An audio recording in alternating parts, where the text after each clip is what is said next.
हमारे निबट जाते हैं तो जीवन में एक संतुष्टि होती है, एक शांति होती है, एक आनंद होता है, एक कलेश नहीं होता, कुछ पीछे छूट गया, कुछ रह गया। इसीलिए बहुत सारे लोगों को देखा गया, उनके पास धन दौलत होती है, गाड़ी बंगले नौकर चाकर, लेकिन उन्हें उनके पास शांति नहीं होती। ऐसा लगता है कि अब क्या करें जिससे संतुष्टि मिले, अब क्या करें जिससे खुशी मिले। वही खुशी वो बाहर जाके ढूंढते रहते हैं। कोई खरीदारी में ढूंढ रहा है, कुछ दूसरे लोगों में ढूंढ रहे हैं, कुछ अफेयर चल रहा है किसी के, किसी का ये हो रहा है वो हो रहा है। वो वही खुशी है जो वो बाहर में ढूंढते हैं, जबकि ये है क्या, ये सिर्फ और सिर्फ वो है जो कि हमारी इच्छाएं पूरी नहीं होती, तब हम उन इच्छाओं के चलते बेचैन रहते हैं, परेशान रहते हैं। इतना हमने जाना। अब इच्छाएं हमारी क्या है, मैंने होमवर्क दिया था कि आप लोग अपनी अपनी इच्छाएं लिख के लेके आएंगे।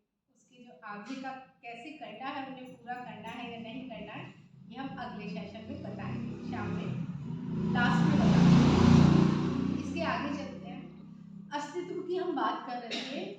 आज जो स्टार्ट होगा अस्तित्व से होगा। जो त्रिकोण है, अस्तित्व, दृश्य और दृष्टा, इन तीनों के विषय में आज हम समझेंगे। तो अस्तित्व का मतलब होता है जो भी है।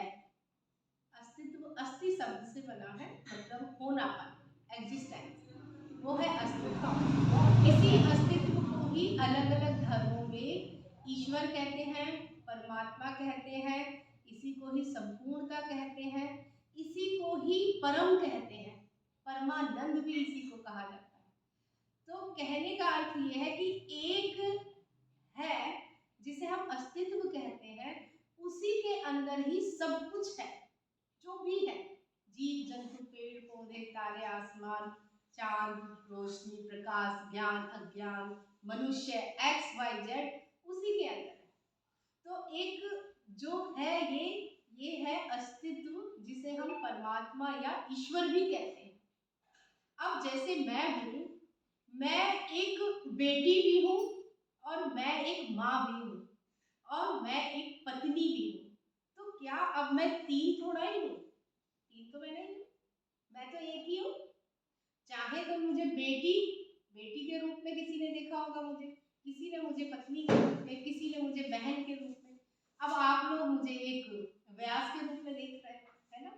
लेकिन मैं चार तो नहीं हूँ ना, मैं तो एक ही हूँ। तो उसी तरह से जो परमात्मा है, इसके नाम अलग अलग अलग अलग, जिसको जो अच्छा लगा उसने कहा, वो भी एक ही है। सभी धर्मों में जिसको कहा जाता है कि ये परम है, वो एक ही है, जिसे हम यहाँ पर अस्तित्व कहते हैं। अगर किसी को ये नाम ना अच्छा लगे तो वो उसे ईश्वर या परमात्मा भी कह सकते हैं।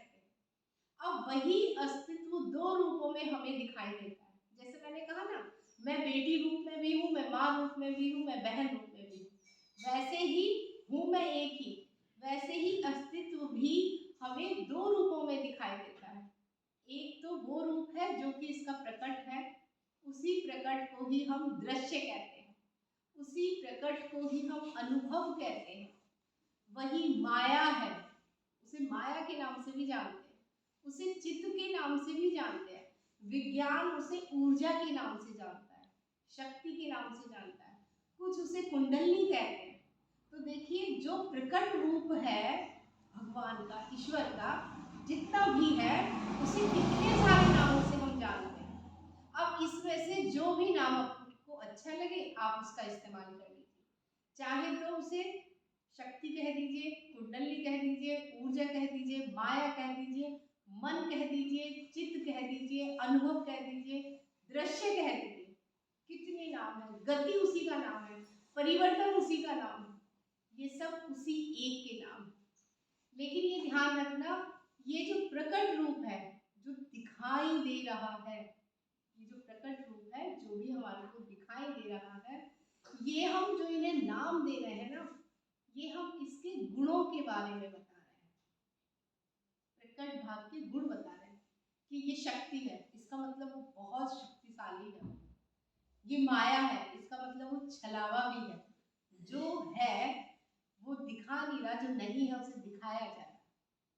इसमें गति है, बहाव है, जीवन में भी बहाव है ना, बच्चे हुए, बड़े हुए, बूढ़े हुए, जवान हुए, टाइम हो गए, फिर अगला जन्म हो गया। बहाव है यहाँ पे, कोई भी चीज यहाँ स्थिर नहीं है, बह रही है, बहती जा रही है बहाव में। तो ये सब उसके गुण ही है। जब हम प्रकट भाग को भी एक्सप्लेन करने के लिए, उसके